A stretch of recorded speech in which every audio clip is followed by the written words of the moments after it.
desidratar tão cedo assim, ele vai começar a desidratar depois de uma semana, por conta da produção de diurético, pela adrenal. E aí, não precisa também dessa abordagem cirúrgica antes da alta, eu não preciso dessa pressa, não. Essa questão dessa prova foi essa aqui, dessa questão. Uma pressa para fazer logo a cirurgia não precisa. A gente vai primeiro investigar tudo, conversar com os especialistas, ver qual é a melhor abordagem e uma equipe multidisciplinar, que são muitas coisas envolvidas. Deu para entender, galera? Aqui mais uma questão clássica do INEP, tá, gente? Questão clássica. Isso aqui é conhecimento básico do revalidando.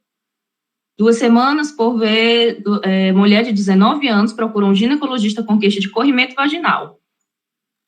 Corrimento vaginal, já está há 2 semanas, às vezes tem até sangramento pós-coito, e relata aqui, vocês sabem me dizer, gente, qual é dos corrimentos que eles costumam ter sangramento? Quais dos corrimentos costumam ter um pouco de lesão do colo? Tricomoníase e gonorreia. Isso. A tricomoníase, no caso, é a cervicite, no geral, pode ser gonorreia ou clamídia. E relata que há 10 dias começou a ter queimação ou dor a urinar, sem histórico de infecção sexualmente transmissível, de gestação ou abortamentos, e faz uso apenas de contraceptivo hormonal. Aqui ele já me dá, né, que a paciente está com uma IST, porque ela não usa métodos de barreira. Então, ele já me entregou que ela não se protege.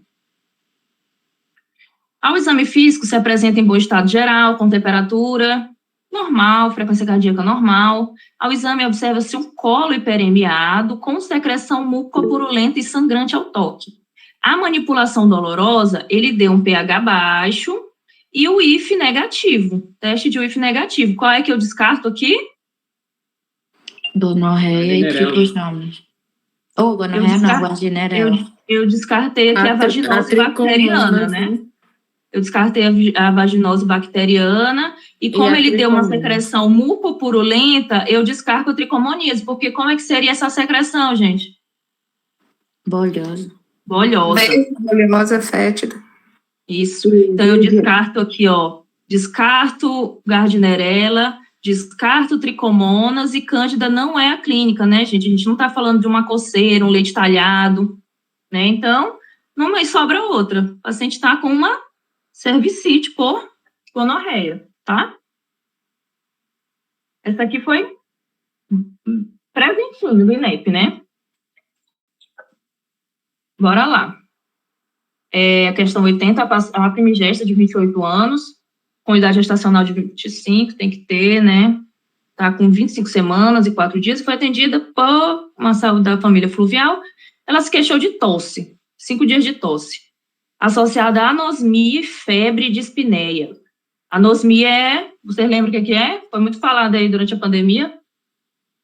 Segundo familiares, segundo familiares, ela recebeu apenas a primeira dose da vacina contra a Covid, e o quadro clínico dessa paciente evolui com IR e insuficiência respiratória. Diante disso, é realizado um parto cesáreo de urgência, vamos logo fazer alguma coisa que a paciente está parando, né? E a criança nasceu com 450 gramas e 20 centímetros, apresentando batimentos cardíacos e movimentos respiratórios por 10 segundos. Ou seja, a criança nasceu o quê, gente?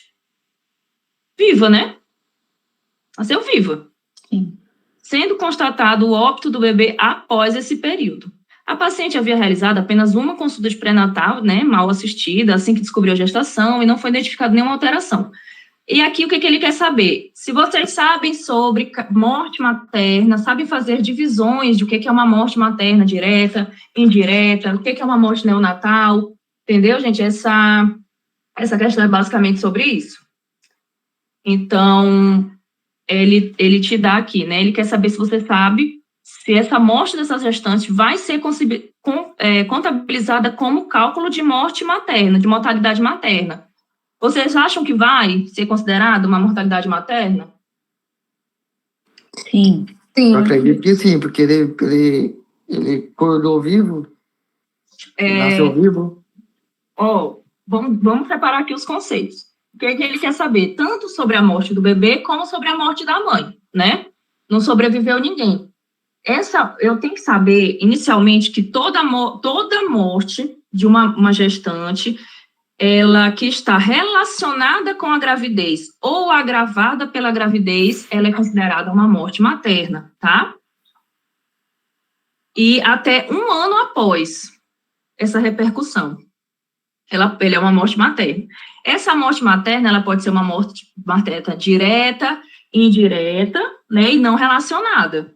Então, ela é uma morte indireta. Por quê? Porque ela, se fosse uma doença causada pela gestação, quais são as doenças causadas pela gestação que a gente tem? Né? Diabetes gestacional, pré-eclâmpsia, aí ela é direta. Mas como é uma COVID, qualquer pessoa pode ter, a gravidez dela só piora, é uma morte materna indireta. Então, vamos ver as opções que a gente fala que essa morte vai ser contabilizada como morte materna.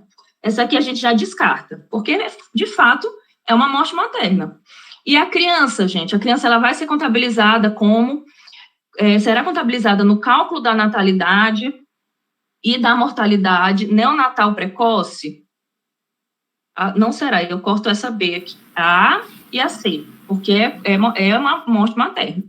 E aí, a criança será contabilizada apenas no cálculo da mortalidade perinatal, não contribuindo para a natalidade, ou a criança será contabilizada no cálculo da natalidade e da mortalidade infantil neonatal precoce. Ela vai entrar, gente, como mortalidade infantil neonatal precoce? Sim. Sim. Sim, gente, porque ele está tentando te confundir com relação a óbito fetal, né, e o neném já nascer morto, que não é o caso. Nasceu morto, nasceu vivo e morreu após, pode respirar só 1 segundo. Ele entra no cálculo de mortalidade precoce, tá? Então, a questão estava tentando te confundir nesse sentido, querendo dizer que ele não entra no cálculo. Apenas no cálculo de mortalidade perinatal, não contribuindo para a natalidade, não. Ele entra no cálculo, tá? De mortalidade infantil. Então, no caso de nascer morto, o bebê não entraria. Aí você verifica qual é o peso, qual é o tamanho dele, para ver. Se for maior 500 gramas e 20 centímetros, ele entra. Se for menor, não entra. Ok, obrigada. Professora, qual que é a diferença da direta e indireta? A direta são doenças que ela só teria se ela tivesse gestante. Por exemplo, uma pessoa normal não adquire pré-eclâmpsia, entendeu? Só se é uma doença diretamente relacionada com a gestação. Enquanto uma COVID, qualquer pessoa pode ter, só que ela só se agravou mais porque a paciente estava gestante, então é indireta. E no caso, se for uma morte externa, não relacionada, ela não entra como nem direta nem indireta, tá? Ela entra como uma morte não obstétrica. Entendeu? Morreu de acidente de carro, não entra na morte materna direta e indireta, ela entra como uma morte não obstétrica. Pegou? Bora lá. Gente, questão desse tamanho, pelo amor de Deus, questão já 81, eles queriam matar a gente, né? Eles queriam matar a gente nesse dia. Uma mulher de 31 anos é encaminhada à consulta ambulatorial por apresentar dor nas articulações. Então, bora, né, gente? Aqui a gente já começa a pensar no diagnóstico. Vocês começam a ver uma mulher em idade fértil, com dor nas articulações. O que vocês começam já a pensar? Fala aí pra mim. Lúpus, artrite. Mais em lúpus, tá, gente? A artrite, eu penso mais numa mulher um pouco mais velha, tá? Ambulatorial, não é que eu excluo, mas é a questão de direcionar um pouco mais o raciocínio. Há 3 meses, e relata que as dores acometem as articulações das mãos, punhos, joelhos, tornozelos de forma migratória. Olha que coisa linda essa palavra aqui.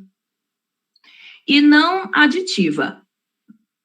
Não, as dores pioram ao acordar e melhoram com a movimentação. Durante as crises, sente calor, apresenta rubor. Olha, afirma estar mais cansado que o habitual e refere ter buscado atendimento médico. Na ocasião, fez uso de analgésico, inflamatório, esteroide, enrolou. Fez hidroclorotiazida, não apresentava antecedentes pessoais, anticoncepcional, né, apenas usa anticoncepcional, e refere que a sua mãe tem diabetes tipo 2, uma doença uma doença, né, não está muito relacionada. Né, guetilismo, tabagismo, afirma que vai para academia 3 a 4 vezes por semana, refere ter dor e cianose nos dedos das mãos, olha que coisa boa. Ao contato com água fria, livedos reticulares. Ao exame físico, apresenta dados, sinais antropométricos, mucosas descoradas. Gente, quando a questão, ela tá me falando de mucosa descorada, ainda mais assim, um 2 de 4, a questão tá me falando de anemia, tá, galera? Abre o olho. Úlceras orais, ou uma anemia hemolítica, ou qualquer, mas normalmente a gente está falando de anemia. Com dor, palpação e movimentação nas articulações, no punho direito, joelho, não tem edema, calor, nódulos, crepitações, demais segmentos. O hemograma, ela tem o quê? Uma hemoglobina baixa, né? E os linfócitos também. E as plaquetas, ou seja, ela tem uma policitemia praticamente. Não, ela tem, não é policitemia. Ela tem, todas as células sanguíneas dela estão baixas, né? Isso esse aqui é muito típico, tá, gente, da lúpus. E aqui ele te deu um monte de coisa, te falando de lúpus. Por quê? Por que eu não estou falando de artrite reumatoide? Vocês sabem? Por quê? Porque a artrite reumatoide não migra, tá, gente? Ela vai adicionando, tá? Ela não vai migrando, ela não sai de uma e vai para outra. Ela começa em uma e vai para outra, mas ela não migra. Ela continua onde ela está, ela só adiciona mais uma articulação, tá bom? E aí, ele quer saber qual é o exame para eu confirmar a lúpus. E aqui não me sobra dúvida, gente. É FAM, tá? Não tenho por que pensar em outra coisa aqui. Ele foi bem bonzinho nesse quesito, tá? É um FAM. Não é um asma, porque eu não estou desconfiando de febre reumática, eu não estou desconfiando de espondilite aqui, eu não estou desconfiando de artrite reumatoide, tá? Paciente novo, idade fértil, com anemia, artrite reumatoide não me dá nada disso, né? Com uma dor que migra, então não é, tá, gente? Realmente ele foi muito claro, deu bastante indício de ser a lúpus, tá? Alguma dúvida? Vamos seguir? Não. 72. Paciente, né? Outra questão clássica. 70 anos, por apresentar hematêmese, né? Eu tenho aqui, a gente já teve uma hemorragia digestiva baixa, agora a gente tem uma alta. Internado em unidade de terapia intensiva, foi submetido a uma endoscopia digestiva alta de urgência e foi diagnosticado uma úlcera poste 1A. Vocês sabem, gente, a classificação das úlceras? Sabem? Pois, se não sabem, é bom vocês saberem, tá? 1A, 1B e 2A são altamente ressangrantes, tá? Tem alto risco de ressangrar. E receber um tratamento com uma injeção de adrenalina e eletrocautério, tá? Porque essa é a conduta, com essas altamente ressangrantes, você utiliza 2 técnicas de hemostasia. E ele fez aqui, ele fez a adrenalina e a eletrocoagulação térmica. E controle efetivo de sangramento, beleza. Só que ele teve, gente, uma nova hematêmese, ou seja, não foi suficiente para curar ele voltou a sangrar. Em moderada quantidade, foi realizada uma hemotransfusão e o paciente está, no momento, ele está estável, melhorou. E aí a questão te pergunta, agora, qual vai ser a sua conduta? Você teve o paciente, teve a primeira hemorragia, fez a dupla combinação, fez a combinação, melhorou, voltou a sangrar, só que você já conseguiu, né, estabilizar ele. E agora, o que é que você faz? Vocês sabem? Endoscopia de novo. Nova endoscopia. Perfeito. Então, você tenta isso aqui 2 vezes, tá, gente? Você vai fazer esse tratamento por 2 vezes. Na terceira, ele voltou a ressangrar, aí é cirurgia, tá bom? Só que eu também não preciso fazer uma gastrectomia total, que isso aqui é muito radical, gente. Eu vou tirar o estômago do homem todinho, Por causa de uma úlcera, também achei muito radical, né? Não entro, né, já direto com a retirada do antro, também não faço vagotomia, né, não é conduta, e eu também não fico só na clínica fazendo inibidor de bomba de próton e o homem lá com uma úlcera sangrando, tá, né? Entra o inibidor de bomba de próton, entra junto no tratamento, IBB em dose dobrada, tá? Lembrem sempre disso, junto com a estabilização. Porém, nesse caso, eu tenho que entrar novamente com a endoscopia e fazer novamente uma terapia, né, para cauterizar esse vaso. Então, na minha correta é a letra D. Beleza? Então, só recapitulando, é assim, eu tento 2 vezes, na segunda, se a segunda não resolver, aí eu entro com ele para cirurgia. Mas tudo, e também o paciente estando instável. O paciente estava estável já, a gente já podia tentar novamente. Uma mãe leva ao pronto-socorro sua filha de 3 anos com um quadro de gastroenterite. Oh, que beleza. 3 anos, gastroenterite. E durante o relato informa que a criança estava apresentando uma febre persistente e administrou uma dose elevada de antitérmico. Diante desse quadro, a médica prescreveu N-acetilcisteína como antídoto para intoxicação. E ele quer saber se você sabe dizer pelo antídoto quem foi o agente que intoxicou essa criança, tá? Quem fala aí para mim, qual foi? Paracetamol. Perfeito. Sem demais, né? Cada um tem o seu antídoto, mas o paracetamol é que normalmente causa a intoxicação, né? Você dá uma dose muito alta, normalmente maior a 4, 5 gramas, e aí a criança chega vomitando, com uma dor abdominal, e aí tem que administrar N-acetilcisteína. A dipirona é uma dose muito segura, né? Ela não causa, é muito seguro, dificilmente ela vai causar, e não vai causar assim. E não tem antídoto, né, doutor? Nem ibuprofeno, nem dipirona. Não tem. O ácido acetilsalicílico, eu acho que também não tem. Nunca vi. Bicarbonato tem. Eu acho que no caso da... Bicarbonato. É o bicarbonato, né? É. A dipirona, além dela ter uma dose muito segura, ela tem uma coisa muito segura, eu não conheço, né? Se tiver, né, vocês podem também me corrigir, mas eu não conheço uma coisa para ela. Eu acho, pelo que eu estudei, não tem nem ibuprofeno, nem dipirona tem. Não, eu não vi também. Quando eu estava estudando, eu não vi para ibuprofeno e dipirona. É isso. Obrigado. Gigante. Caramba. Uma mulher de 33 anos procura atendimento médico.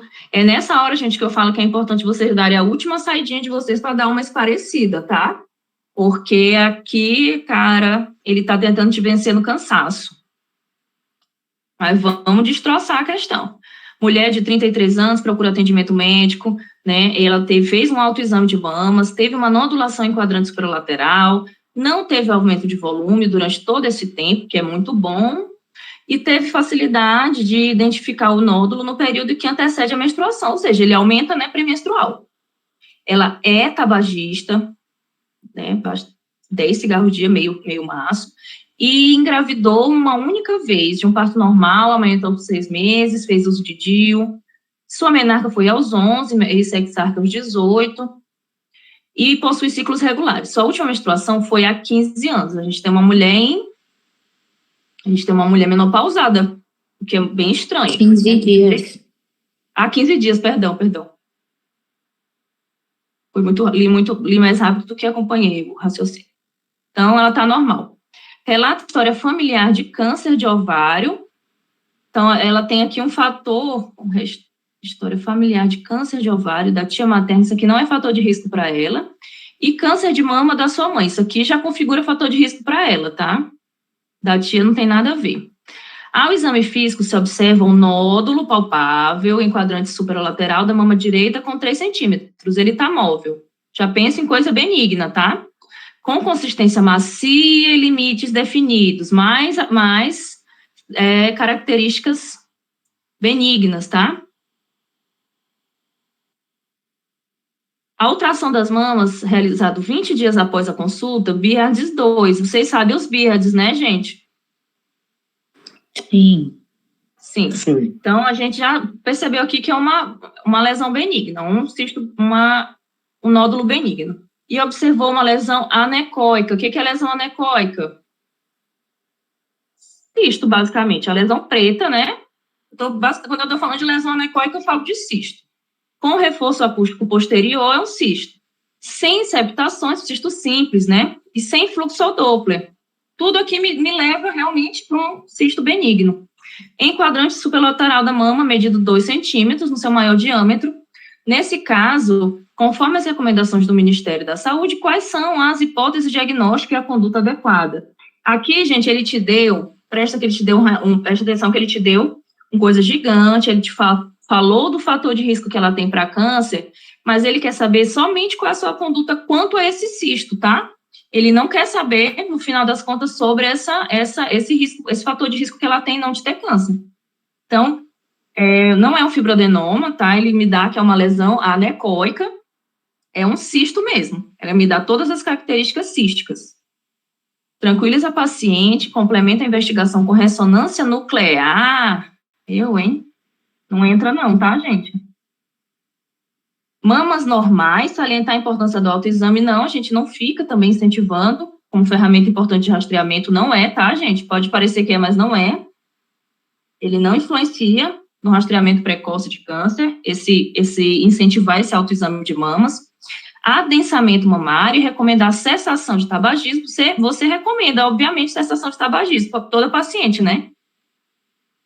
E adequado início de rastreamento para câncer de mama, além de solicitar mamografia, olha, gente, poderia até ser que você recomendasse ela iniciar, rastrear o câncer de mama por conta que ela teve um fator, a mãe teve um câncer bem nova, né, bem jovem, com 42 anos, mas ele não quer saber disso na pergunta.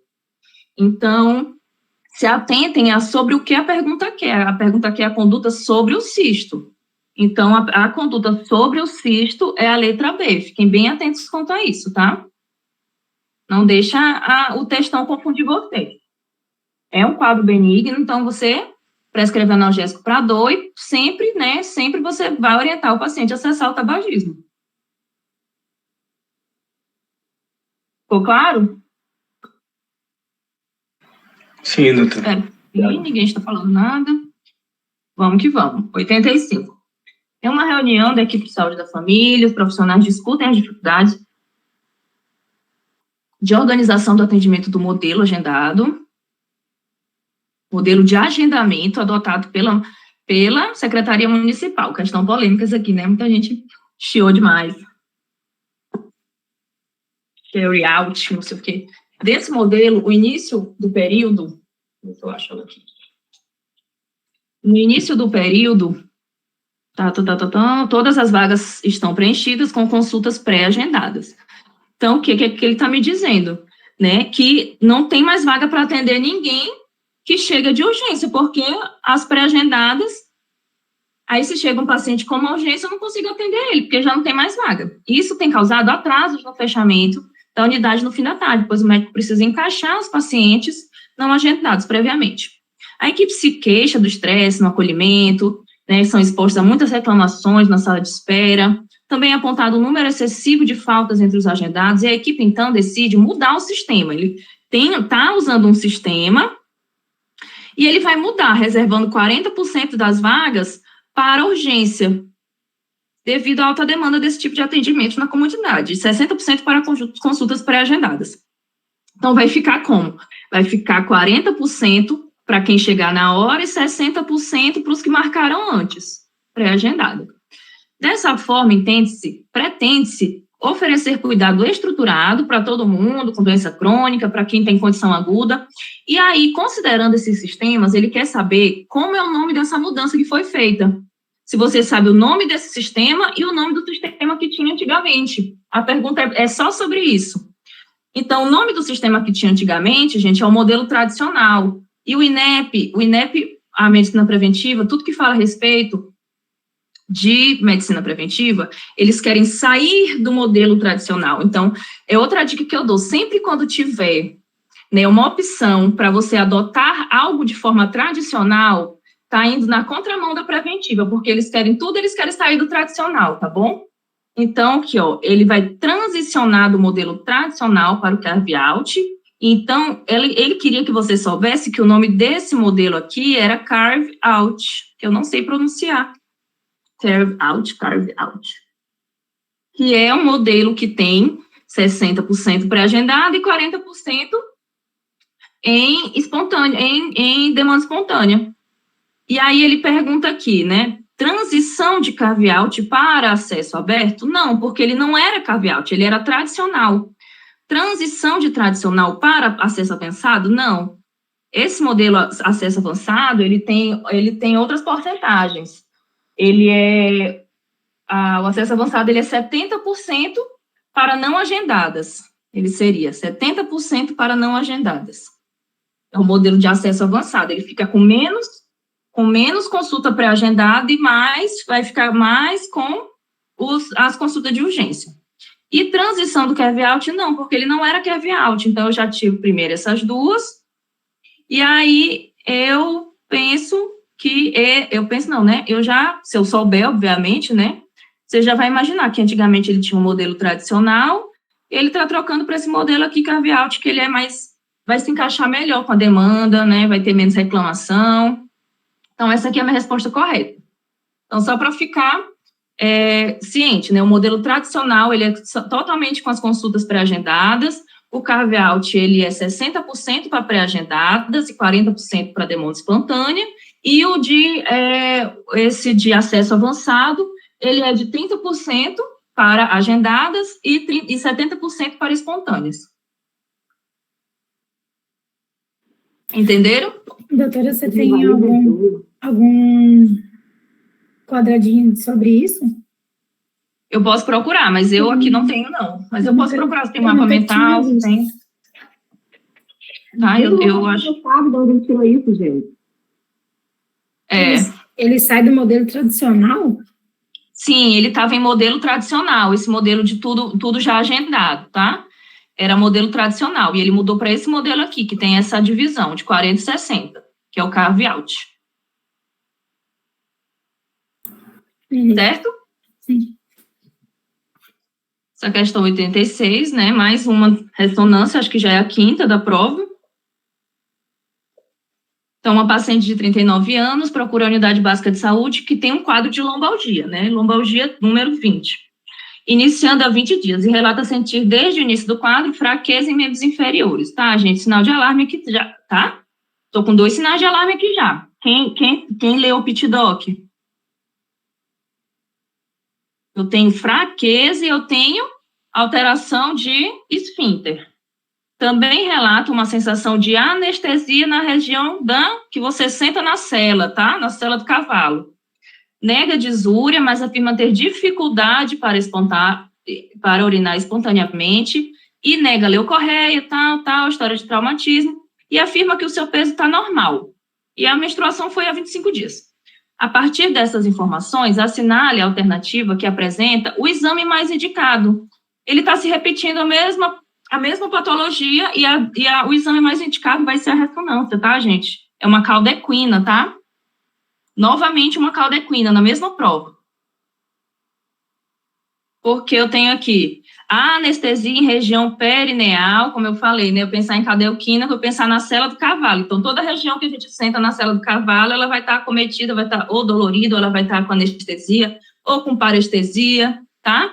E as polievacuações. Então, quando eu tenho essa alteração de esfíncter, eu penso em caldequina também, tá?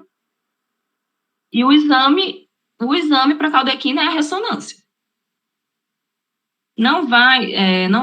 A radiografia não vai me dar, a punção lumbar não estou desconfiando de nada de meningite, de coisa. E o exame de rotina de urina também não vai me dar. Não vai me dar fraqueza em membros inferiores, não vai me dar anestesia, tá? Uma infecção urinária. É uma caldequina mesmo.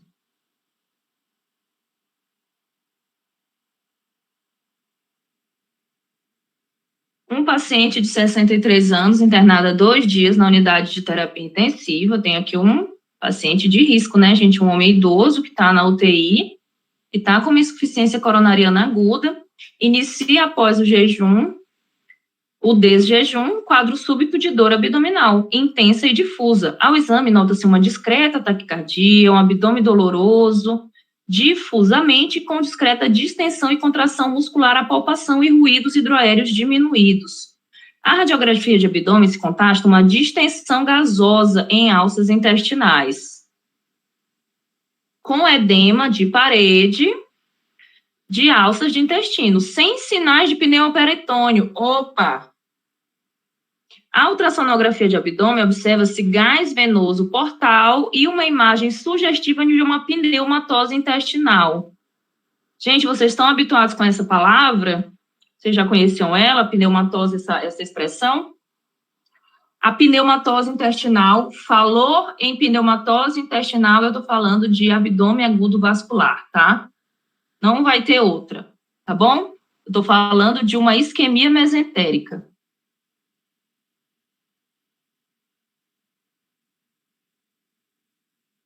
E aí ele me dá o paciente que está com distensão, contração muscular, palpação, ruídos hidroaéreos, e ele teve um quadro súbito de dor abdominal. O quadro súbito de dor abdominal, eu tenho que pensar muito em isquemia mesentérica, porque você tem que pensar que o quadro da isquemia, ela é assim como o quadro da TVP, tá?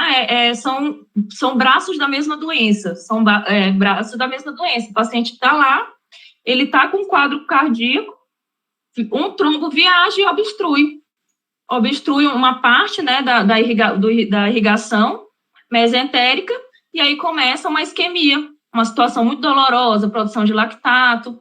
Então, eu não tenho um abdômen obstrutivo, deve-se realizar uma tomografia de abdômen. Gente, vocês têm que lembrar como é a clínica de cada tipo de abdômen agudo, né? Quem fala para mim como é a clínica do abdômen agudo obstrutivo?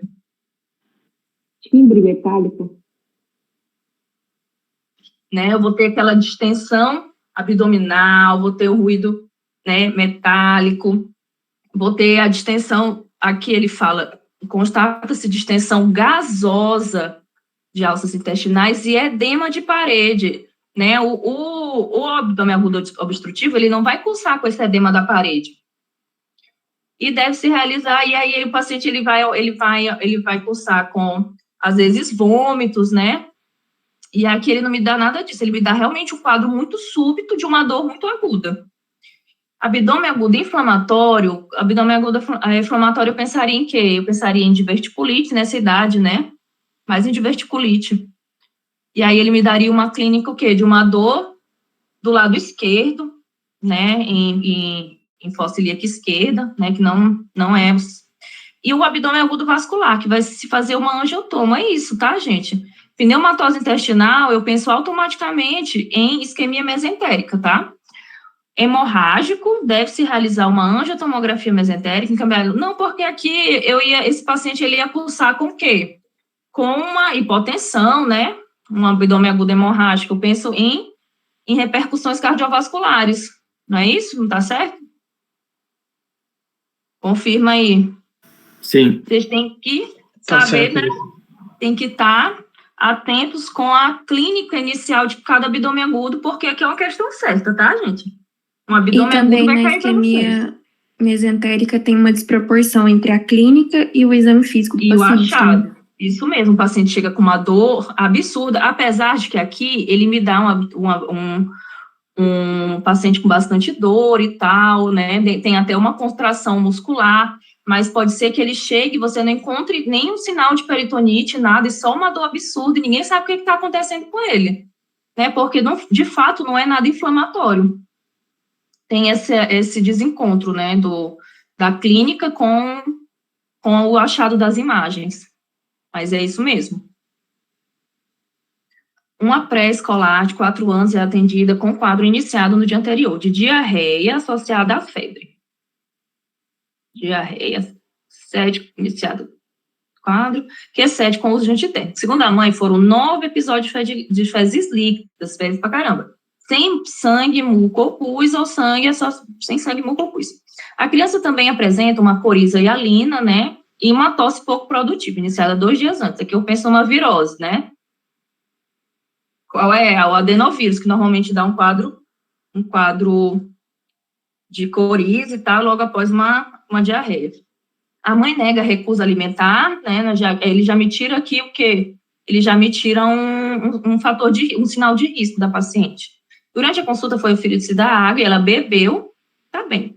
Ao exame físico apresenta-se em bom estado geral e responde às brincadeiras de maneira tranquila. Está hidratada, tudo certinho. E nesse caso, qual é a classificação, né? Vocês têm que pensar, considerando a classificação. Você já pensa qual é a classificação dessa paciente.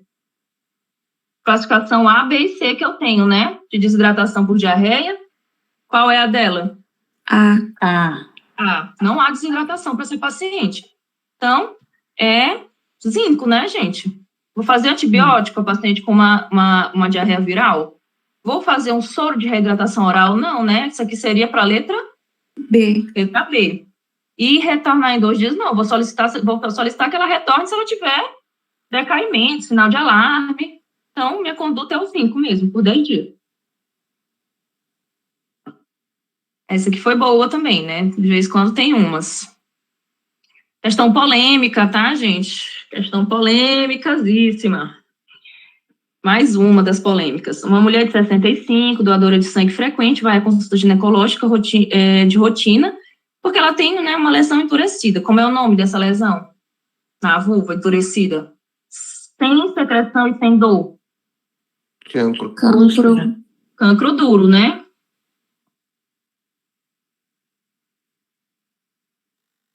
Sífilis o quê? Sífilis primário. Com nódulo inguinal que regrediu após 15 dias sem nenhum tratamento. No momento da consulta, o teste rápido já foi positivo. E nesse caso, qual é a conduta mais adequada para essa paciente? Gente, eu peço que vocês nesse momento não confiem no INEP. Porque a conduta certa da paciente realmente era a gente iniciar um tratamento, tá? A paciente, quando ela tem uma clínica claramente visível e um teste, né? Ela tem um teste, no momento o teste, e ela já tem um teste positivo, você já pode começar a tratar, tá?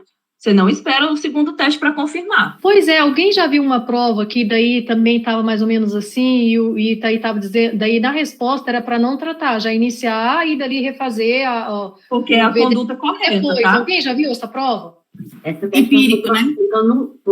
Foi anulada essa questão. A 24. Essa questão não foi anulada, não. 24.1 tá assim, esse caso. Essa 89 não foi anulada, não, nossa. Não. Ela ficou como... Eles botaram aqui e eles trocaram para a letra A. Foi pior ainda a feiura que eles fizeram.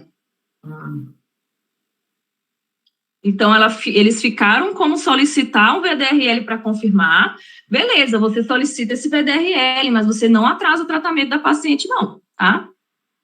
Você trata logo ela. Eu ia direto na C. Sim, eu também. Tá? Porque é a correta, tá, gente? É a correta. Mas a banca considerou essa aqui. Oi. Professora, a única que trata imediatamente sem pedir o VDRL é em gestante. Não, senhor. Eu vou mandar. Existem 4 ou 5 tipos de paciente que você trata direto sem esperar o VDRL. Tá no Ministério da Saúde. Sabe quais são? Gestantes. Caberia recurso, no caso, né? Não, fizeram recurso, não adiantou, não. Eles trocaram da certa para errada. Engraçado. Eles fizeram a maior feiura, trocaram da certa para errada. Embora sejam necessários 2 testes reagentes, um treponêmico e um não treponêmico, para diagnóstico de sífilis, o tratamento já deve ser realizado diante de um teste treponêmico reagente nas seguintes situações: gestantes, vítimas de violência sexual, pacientes com risco de não retornar ao serviço de saúde e pessoas sem diagnóstico prévio de sífilis e pessoas com sinais de sífilis primária. A paciente está com a clínica da sífilis, gente. Ela está com a clínica da sífilis, tá? Então, são essas as indicações. Então, essa questão, realmente, eles trocaram para a resposta errada e a gente ficou aí, né, a ver navios. Mas fiquem cientes que, pelo Ministério da Saúde, a resposta certa é a letra C. Você inicia o tratamento, sem esperar confirmar. Gente, só tirar uma dúvida aqui, por gentileza. Sobre o tratamento da sífilis, eu vi algumas questões que tá falando, né, que é 2.400.000 durante 3 semanas. Uma vez por semana durante 3 semanas, e outros que é o dose única. Qual que é a correta? Você tem dois tipos de tratamento. Você tem para a sífilis precoce e a sífilis tardia. Quando você sabe que é uma lesão de menos de 1 ano, tá? Menos de 1 ano, ela é uma sífilis precoce, então você vai tratar ela em dose única, 2,4, 1,200 em cada nádega. Quando é uma sífilis tardia, ou que você não sabe quando começou, a paciente está sem sintomas, você só detectou no VDRL, você sempre vai tratar ela como tardia, que é 7 milhões, que é dividido em 3 semanas de 2.400, tá? Deu para entender? Entendi, sim, obrigada. Show. E aí, o tratamento dela era esse mesmo, a gente já tratava. Tá? Mas eu vou procurar no Ministério da Saúde para mandar para vocês. Ela tinha indicação de já iniciar o tratamento. Continuando. Essa aqui foi polêmica, sim, para mim foi a maior cagada dessa prova, porque ele veio primeiro com a resposta certa e depois eles trocaram para errada. Vai entender. E aí você fica fazendo controle de cura. 1 vez por semana, 3 semanas, fazer... Não, é esse aqui, tá? Faz controle de cura com VDRL. Um homem de 23 anos, né, residente de zona urbana da capital, procura atendimento, ele tá com o quê? Vamos ver o que ele tem. Ele tem febre, ele tem acompanhada dor de cabeça, mialgia e poliartralgia, sem rigidez. Já começa a pensar, né? Em quê? Não é? Uma arbovirose. E tem dor atrás dos olhos, sem conjuntivite, associada a manchas na pele. Afirma que a febre cessou há 4 dias. Nega ter feito viagem nos últimos meses. É correto afirmar que a principal hipótese do paciente é? Dengue. Dengue. É dengue, né? Sim. Se alguém tiver alguma coisa contra, fale imediatamente. Então, a dor atrás dos olhos sem conjuntivite, gente, sem conjuntivite, ele me fala muito de dengue. Então, quando a banca fala dessa dor atrás dos olhos, dificilmente vai ser outra coisa. Nunca vi ser outra coisa, na verdade. É dengue. Uma mulher de 45 anos, portadora de hipertensão arterial sistêmica há menos de 1 ano, tem hipertensão há menos de 1 ano, tem 45 anos. Vai à consulta, acompanhamento no centro de saúde, e durante a consulta são observados edema e piora da hipertensão. Em investigação laboratorial, constata a presença de hematúria microscópica. Tema bom, tá? Tema bom, tema quente para vocês estudarem aí. Persistente com presença de dismorfismo eritrocitário, as palavrinhas mágicas, tá? Proteinúria de quanto? E albumina de 3,6. A paciente é referenciada ao nefro, que indicou a realização de uma biópsia. Assinale a alternativa que apresente a síndrome clínica reportada e um possível diagnóstico. Gente, qual é o nome dessa síndrome? Nefrítica. É uma síndrome nefrítica. Se eu tenho hematúria e dismorfismo eritrocitário, eu estou falando de uma síndrome nefrítica. Mas a proteinúria é subnefrótica também. A proteinúria sub ou não nefrótica, tá? Quando é que eu considero uma proteinúria nefrótica? Maior de 3,5. Maior que 3,5. Isso mesmo. Maior ou igual a 3,5, né? E aí ele me dá as opções que você, que já leu esse assunto, não precisaria nem conhecer a nefropatia por IgA. Você só precisa saber que doença, você risca essas duas, e você sabe que é uma síndrome nefrítica. Mas, gente, doença de lesões mínimas é o quê? É uma síndrome nefrótica. Nefrótica. Doença de lesões mínimas não é uma síndrome nefrítica. Então, a gente iria primeiro por eliminação. Você não precisava nem conhecer a nefropatia por IgA, que é muito semelhante à síndrome nefrítica, só que na pessoa mais velha, normalmente pós alguma infecção. É uma ação imunológica do seu corpo.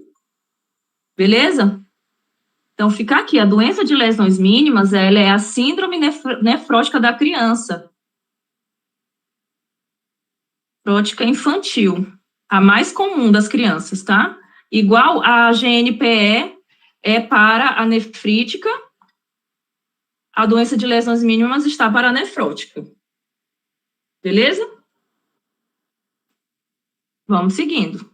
A nefropatia por IgA é muito parecida, né? Mas é um quadro mais rápido. A pessoa pega aqui uma infecção, logo em seguida ela já começa a evoluir com essa nefropatia. Paciente de 24 anos, estudante, atendida no pronto-socorro após sentir uma tumoração de moderado volume com hiperemia em região retroauricular à direita e redução da acuidade aditiva. Então, aqui ela tem 24 anos, é estudante, e relata apresentar há 5 semanas episódios repetidos de dor na orelha. O que ela tinha, gente? Otite média. Ela tinha uma otite média. Ao exame físico, notou a presença de uma celulite retroauricular, tá, com uma infecção em volta da orelha, à direita, sem saída de secreção ou ponto de flutuação, e sem secreção no conduto auditivo. Então, gente, essa questão aqui, ela pede que vocês conheçam essa complicação da otite média aguda, que é uma das mais graves, né? Que é a mastoidite. Que é a infecção do mastoidite. Tá? Ela vai, atrás da orelha, vai fazer uma tumoração, e ela vai contar a história de que antes ela teve uma otite média aguda. E, nesse caso, qual deve ser a conduta imediata para essa paciente? Internar. Internar. E antibiótico. E avaliar. Beleza? Não vou mandar a mulher para cirurgia de urgência, né? Não vou mandar a mulher para casa se ela pode, porque, gente, a gente tem que, em algumas complicações, como a celulite periorbitária, a mastoidite, a gente tem que se preocupar com a formação de abscessos, tá? Com a formação de abscessos nessas regiões, tá? Muito perto do cérebro, né? Uma possível meningite, então a gente se preocupa com isso, por isso você interna e faz a antibiótico terapia do paciente, porque fica um pouco mais arriscada essa área.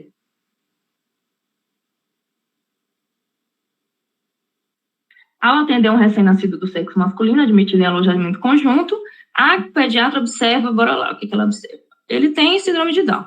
E discute essas características com a família e opta por solicitar um cariótipo. Solicitou um cariótipo. E aí ele quer saber sobre a indicação de realização de cariótipo, né? Qual é a correta?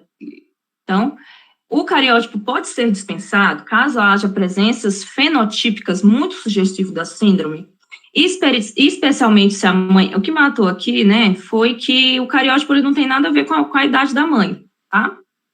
Ser visto um exame dispendioso, que não vai acrescentar novas informações, o cariótipo está indicado para confirmação diagnóstica, para avaliação de um possível mosaicismo e para diagnóstico de translocações. É para isso que o cariótipo serve. Você vai verificar, né, como é que é o mosaico do DNA. E que podem apresentar translocação balanceada em um dos pais, pode ser. O cariótipo pode ser solicitado para confirmação, no entanto, seu resultado não terá impacto. Não, gente, porque tem algumas classificações de paciente com Down, e dependendo do cariótipo, ele pode ser um Down com um pouco mais de necessidade de tratamento, de atenção, e alguns se desenvolvem um pouco melhor. Então, essa afirmativa não está certa, porque esse resultado vai ter esse impacto nas orientações sobre o prognóstico dele, porque alguns precisam de mais atenção, de uma equipe multidisciplinar mais atenciosa. E o cariótipo deve ser solicitado quando os pais são jovens e não tem muita relação com a idade dos pais. Devendo se esperar, nesse caso, pelo resultado do exame, para programar, não precisa também a criança ter alta só após fazer um cariótipo. A criança pode ter alta, pode ir para casa normalmente. Tá? Então, a nossa opção mais correta, né, a menos errada, ficou a letra B. Apesar de que a gente sabe que a confirmação diagnóstica de verdade da síndrome de Down você faz clinicamente, olhando para o paciente, né? Então, ele não é não necessário para confirmar, mas ele pode te dar esse mosacismo, né? E aí ele vai definir algumas condutas que os pais podem ou não ter com a criança. É como se ele fosse, esse mosacismo fosse uma mescla, ele fosse, tivesse menos características da síndrome de Down. E aí ele não vai precisar tanto suporte. Deu para entender? Sim. É meio chatinha, né?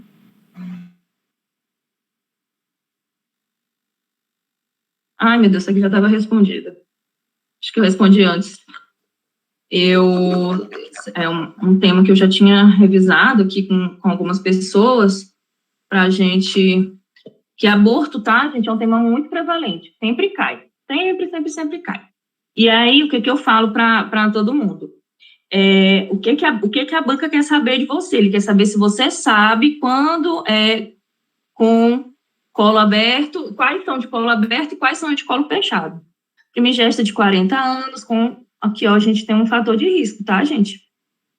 De 8 semanas, é atendida no pronto-socorro obstétrico com queixa de um sangramento transvaginal e cólicas. Então, primigesta, com 8 semanas, chega com sangramento, até que se prove o contrário, essa paciente está em um abortamento. Ao exame especular, se observa uma saída de moderada quantidade de sangue vivo pelo orifício externo do colo uterino. Ao toque bimanual, ela apresenta consistência amolecida, está com volume aumentado, né? Ela ainda está com o saco embrionário lá.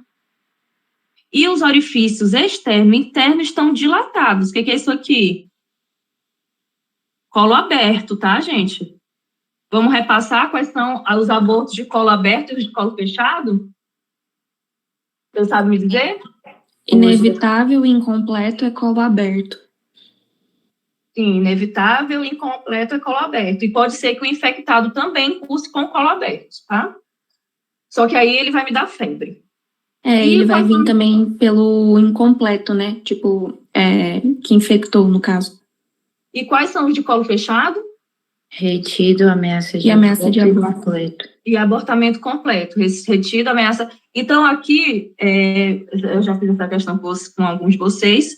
Ele me dá um aborto, que a mulher está sangrando, está com o colo aberto, porém, o volume do útero ainda está aumentado. E ele tem ainda um embrião com 15 milímetros, Eu posso dizer que esse aborto, ele é um aborto incompleto? Não, porque senão estaria saindo restos ovulares. Isso, né? E ele tem batimentos cardíacos presentes, ele ainda está lá dentro. Só que tem uma questão, né? O colo está aberto, então é uma coisa que eu não tenho mais como evitar de acontecer. Começou a abrir. Então, os abortos de colo aberto, eles vão ser, aqui que eu vou pensar principalmente, num inevitável e no incompleto. Só que ele já me dá aqui a informação de que o embrião ainda está lá e o batimento cardíaco está presente, além de que, na história, a mulher não chega se queixando de ter colocado, né, de ter feito um sangramento com restos, né, com coágulos. Então, só me sobra a opção aborto inevitável. Não é um aborto retido não tem sangramento, não cursa com sangramento, né, não é ameaça de aborto, que a ameaça de aborto é colo fechado, tá? Então, só sobra realmente aborto inevitável. Alguém ficou com dúvida? No incompleto já teria saída de restos ovulares, é isso? Sim, já teria. Eu não teria esse 15 milímetros aqui de embrião. Estaria menor a formação do útero. Entendi. Uma mulher de 50 anos vai a uma consulta na unidade básica referindo um sangramento vaginal contínuo de baixo volume em 2 semanas. Como é o nome disso? Sangramento uterino normal. Que exacerbou há 20 dias. Em menopausa, aí você já começa, tá? Pensei aqui, eu já começo a pensar. Quais são as causas de sangramento uterino normal? Palm coin. Isso, já começa, sua cabecinha começar a funcionar, tá, gente? Lembra de tudo que você estudou. Em menopausa, 4 anos, sem uso de terapia de reposição hormonal, hipertensa, sem outras comorbidades. Sem outras comorbidades, hipertensa compensada, sem outras comorbidades, eutrófica e sem alterações. Considerando esse caso, aqui ele faz uma coisa muito boa, que ele já quer saber, ele já te fala que você tem que considerar que é uma causa estrutural, tá? Não, eu sempre falo para quando você estiver prestando atenção na questão, você lê principalmente essa última frase aqui, que ela pode mudar o rumo da sua resposta. Ele quer saber, se você considerando já que é uma causa estrutural, o que você vai pedir para confirmar a sua hipótese diagnóstica, para complementar. Você vai pedir provas de coagulação? Provas de coagulação, se você já sabe que está na estrutura? Você vai pedir dosagem de alguma coisa?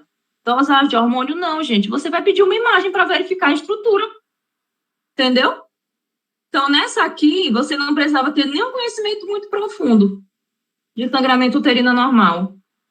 Porque ele praticamente te deu a resposta aqui. Como a gente pensa, doutora, em causa estrutural nesse caso aí? Eu não peguei essa... Então, porque normalmente mulheres de 50 anos, elas são mais propensas a ter pólipos. Entendeu? Então, quando você for estudar o sangramento uterino anormal, você tem que pensar em faixas etárias. Uhum. E, normalmente, os problemas de coagulação são mulheres jovens, tá? Tanto a coagulação como a anovulação. Só que ele vai me trazer uma história de uma mulher que sangra muito desde a sua primeira menstruação, porque ela tem algum problema coagulativo, né? Que normalmente é a doença de von Willebrand. Uhum. Entendeu? Lembrou? Sim, então, obrigado. Ele vai me dar uma história da mulher que tem um problema de coagulação desde a primeira. E aí, hormônio da tireoide, o hipotiroidismo, né? Ele é aquela clínica da mulher que tem a mulher que tem fica sem menstruar, tem a constipação. Lembra que o INEP adora trazer constipação para falar de hipotiroidismo, tá? E aqui, realmente, para verificar a causa estrutural, eu vou pensar nessa mulher aqui, eu vou imaginar que ela tem ou um pólipo, ou na pior das hipóteses, que mulher menopausada não deve menstruar, mulher menopausada não sangra, eu vou pensar numa causa maligna. Uhum, sim. Ultrassonografia, eu podia pensar numa atrofia endometrial aí também, ou não? É só que ela está em uso de reposição hormonal. Não, ela está sem uso. Poderia pensar também. De qualquer forma, né, a ultrassonografia que vai me dar. Entendi. Mas aí é só depois, né? Se tiver maior de 8 milímetros, se não tiver, sim, aí fazer biópsia. Aí depois você investiga, você vê, né, o limite, 8 milímetros para mulher, 8 milímetros, 5 para quem não usa, né? E aí, hipertensa, compensada, não tem comorbidade, mas primeiro você já vai na ultrassonografia aqui.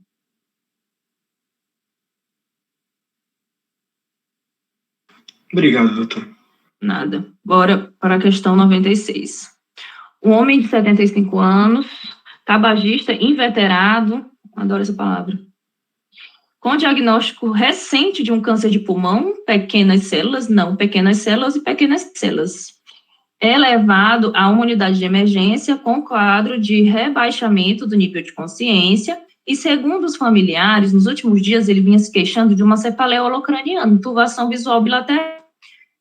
Na véspera do atendimento, os familiares notaram que o paciente ficou sonolento e no dia do atendimento teve crises convulsivas tônico-clônicas. O que esse homem teve, gente?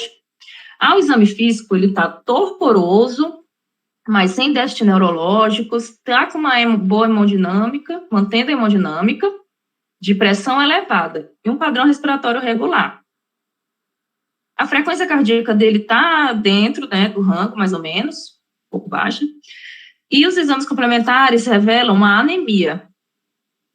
Uma anemia, não, só fala de coisa, né? Normocrômica e normocítica, que é a anemia provavelmente do câncer dele. Anemia de doença crônica. O ácido úrico está baixo, e está com uma hiperglicemia, e está com uma excreção renal de sódio, o paciente está expoliando sódio, gente. O que ele ficou, então? Ele está eliminando esse tanto de sódio? Qual é a causa dessa convulsão dele?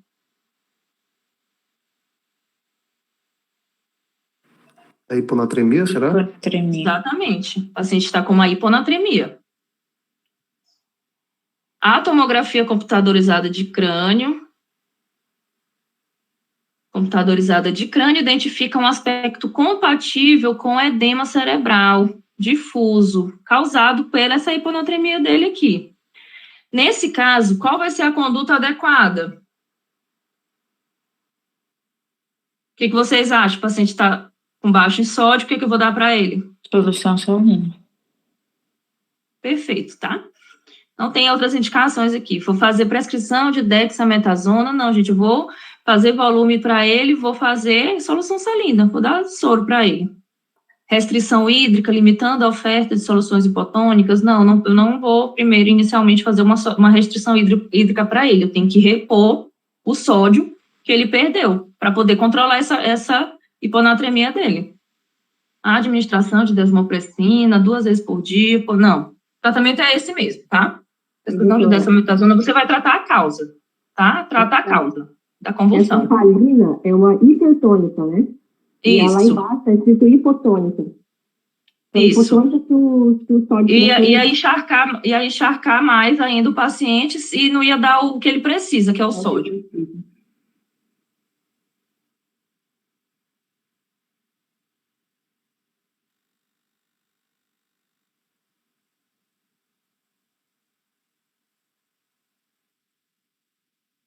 Um paciente de 21 anos, atleta com aqui, altura, relata dor recorrente em membro inferior esquerdo, que piora 2 meses, né, com alguns ele tem 21 anos, olha que maldade, né, do INEP. O paciente observou um aumento do volume do texto, começou a perceber, vamos pensar, né, um caroço.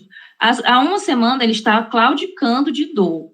Ao exame físico, ele percebeu um volume também no terço medial da tíbia, com uma tumoração, ele está com uma tumoração na canela, sem alterações de mobilidade do membro ou lesões de pele. Assinale a alternativa que apresenta, respectivamente, a principal hipótese diagnóstica. Aqui, gente, foi um diagnóstico de exclusão, né?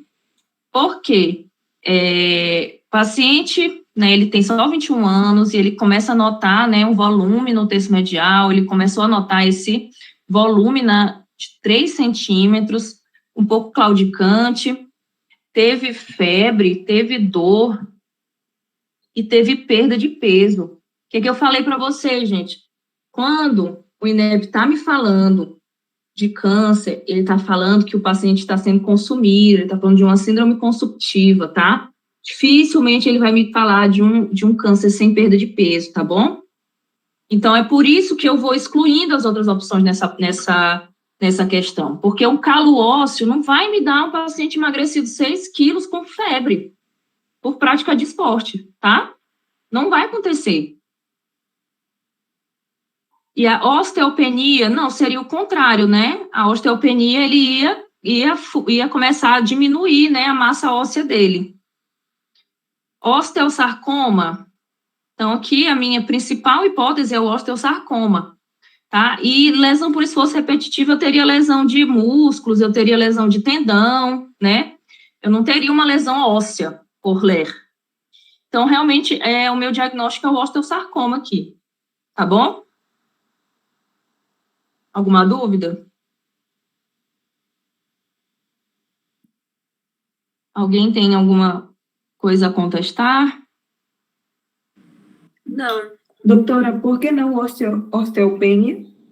Porque a osteopenia é uma condição em que o osso começa a perder massa óssea, não a ganhar massa óssea. Entendeu? Aqui ele está com um nódulo, então ele está ganhando um tumor de osso. Ele não está perdendo massa óssea. Nesse caso também, a osteopenia seria para a pessoa mais velha também, né? Também, né? Mas aqui ele poderia cursar com uma osteopenia causada por algum problema secundário, tá? Como problema da paratiroide, mas é que não é o caso dele. Ele está realmente com um tumor, né? Com um sarcoma no osso dele, o que a gente primeiro dá uma estranhada, porque é uma pessoa jovem, né? Mas o caso te leva todo a pensar nisso, essa febre, não tem como confirmar os outros diagnósticos. Doutora, eu não sabia que era osteosarcoma. Só que a osteopenia, a orientação não é nutricional. Isso trata nutricional. Ainda tem isso, né? Ainda tem isso, né? Mas o exame seria a cintilografia. Mas você faria toda uma investigação, mas não tem como ser a osteopenia também, né? Também tem que... né, no dia eu acertei essa por exclusão e também por lembrar que o INEP está querendo falar de câncer quando ele está falando para você desse paciente com um quadro arrastado de 2 meses emagrecendo, entendeu? Eu sempre bato nessa tecla, o INEP ele é muito sem criatividade. Um adolescente de 16 anos procurou atendimento hospitalar com quadro de epigastralgia, náuseas e vômitos importantes. Ele está com 16 anos com uma dor no estômago. Há 4 dias, sendo internado para investigação, ele foi submetido há 2 meses a uma cirurgia bariátrica. Bum, gente, já fecha aqui minha caixinha de diagnóstico. Complicações de cirurgia bariátrica, tá? Tipo gastrectomia vertical por obesidade mórbida e apresentou no pós-operatório uma perda de peso rápida. Perdeu muito rápido o peso. E o exame abdominal não teve nenhuma alteração nas inspeções, não tem sinal de peritonite, nem ascite. E considerando os dados clínicos e os riscos e as complicações das doenças desabsortivas após esse tipo de cirurgia, assinale a alternativa que representa qual é a hipótese diagnóstica mais provável e qual exame complementar eu vou solicitar. Colalitias e ultrassom. Isso mesmo, tá? Eu tenho que lembrar que todo paciente que ele tem uma perda de peso muito rápida, ele começa a perder muita gordura, ele corre risco de fazer pedras na vesícula, tá? É um fator de risco. Inclusive, eu perdi 30 quilos, mas foi com dieta e exercício, né? E eu fiz uma pedra na vesícula, quase eu morro de dor. Aí, a hérnia incisional, né? Radiografia, ele não dá a clínica de hérnia, né, gente? Não chega nem perto da clínica de uma hérnia, né? Síndrome de dumping, a outra que a gente tem que ficar de olho aqui, tá? Queridinha do INEP. A síndrome de dumping, vocês sabem qual é? Com qual clínica ele cursaria? É paciente depois que come carboidrato simples, aí ele tem muita dor. Dor que ele vai até pro hospital. Gases, ele vai ter arroto, pode vomitar, vai ter uma distensão abdominal. Então, não, essa não é a clínica dele. E uma dilatação esofágica, não, né, gente? O paciente está com a dor, né? Ele está com tá com dor, com vômito importante, e ele foi tal, realmente, né? Isso aqui poderia pensar, mas ela não está inclusa, né, nos primeiros pensamentos que a gente tem de complicação pós-bariátrica. São realmente, você pensa nessa perda de peso rápido, ele te direciona a você pensar na colelitíase. E o exame correto é esse aqui, né, ultrassonografia abdominal. Toda vez que a gente tem, né, um problema de vesícula, nosso exame de entrada, nosso exame de porta, vai ser uma ultrassonografia abdominal. A gente também já falou sobre isso. Doenças desabsortivas. Ele ainda te dá aqui, né, o rol de doenças que você tem que pensar. Fabi. Oi. Pode explicar de novo por que a rápida perda de peso faz a gente pensar na colelitíase? Eu não entendi. Na verdade, é uma coisa um pouco mais fisiológica, né? É uma fisiopatologia, mas no geral, não só o pessoa com cirurgia bariátrica. Quando ele começa a perder muita gordura, eu não sei te explicar agora. Eu perdi essa informação na minha cabeça. Eu sabia, mas eu não consigo explicar. Mas é uma fisiopatologia de começar a acumular muita bile, tá? E aí ele fica acumulando a bile e ele não consegue soltar toda a bile que ele está acostumado. Então, esse acúmulo, né, vai começando a fazer pedras, vai começando a fazer cálculos. Multiparidade também ocasiona. Oi? Por causa da estase biliar. Sim. Multiparidade também ocasiona. Multiparidade também, a multiparidade, ela também causa. Aí, no caso, são, né, os 4 Fs, né? Os 5 Fs, a multiparidade entra nos 5 fatores de risco principais para o coisa, né? Que aí entra a obesidade, mas a perda de peso rápida, ela já é outra fisiopatologia.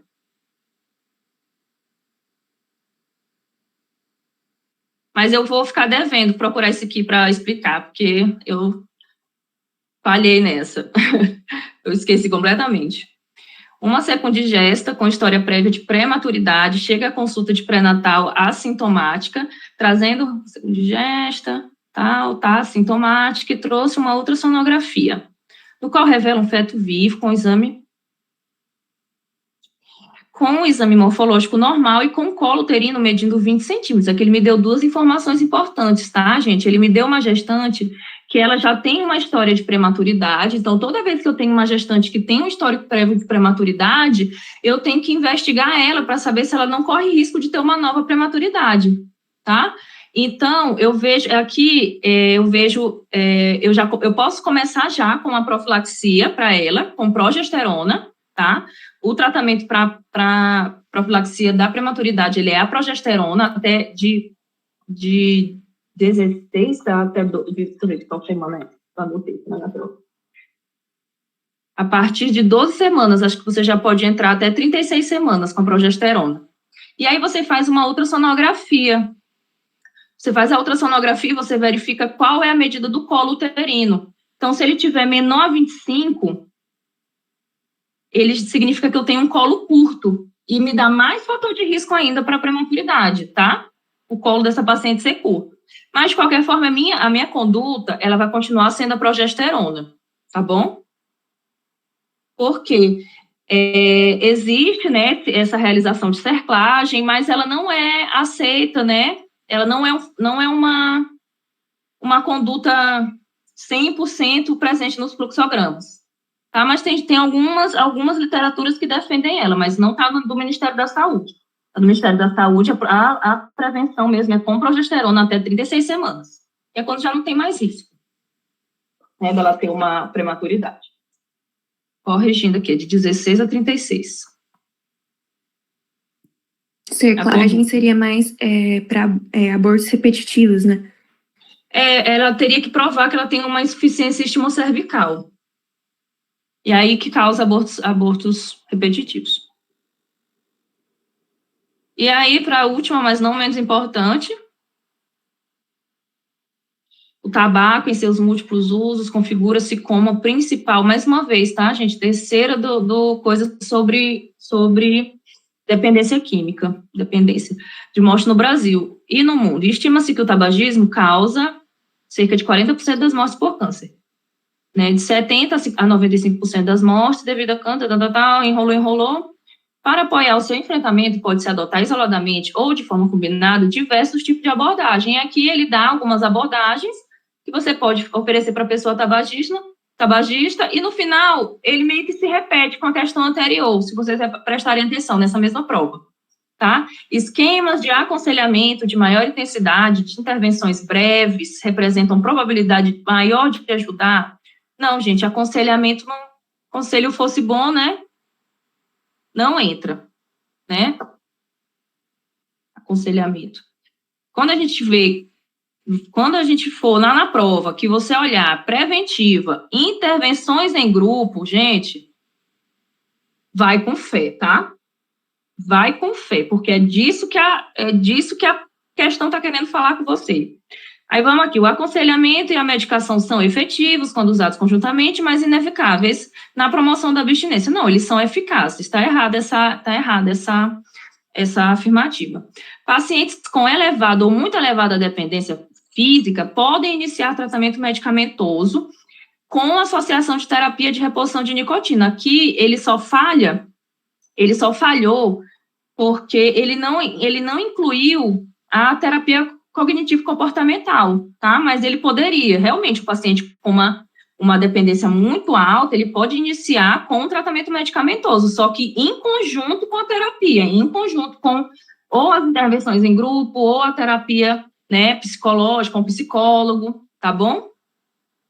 Mas aqui a nossa opção é intervenções em grupo para promover a abstinência ao tabagismo, pela interação com o apoio mútuo, né, a opção mais bonitinha, como a Lorena fala, e pela participação ativa do fumante e do profissional de saúde. Então, o que o Ministério da Saúde gosta de afirmar com essas intervenções em grupo? Que o próprio dependente também participa, ele não fica só ouvindo, igual um aconselhamento. O cara vai ficar, ai, meu Deus, que coisa chata, né? A gente chata, fica mandando eu parar de fumar. Já no apoio em grupo, ele fala, ele conta as experiências dele, entendeu? Essa é a ideia. Então, quando tiver apoio em grupo, rodas de apoio, rodas de conversa, vocês podem ir sem dó, que é essa. Bom, galera, chegou ao fim hoje, né?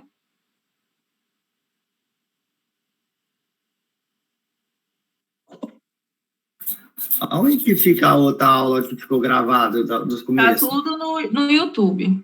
Deixa eu ver aqui como é que eu volto. Fabi, você tem intenção de fazer alguma discursiva? Eu pretendo sim fazer uma discursiva essa semana com vocês. Tava falando com a Lorena, né, de eu pegar qual ano ela ainda não fez, e aí fazer uma discursiva e desse jeito que eu fiz, né, resumir um pouco o assunto, deixar vocês também darem a opinião de vocês, conversarem. Tá, gente? Obrigada aí pela... Legal, muito obrigada. E a gente se vê novamente. Bons estudos. Doutora, obrigado, viu? Deus abençoe você. Obrigada, doutor.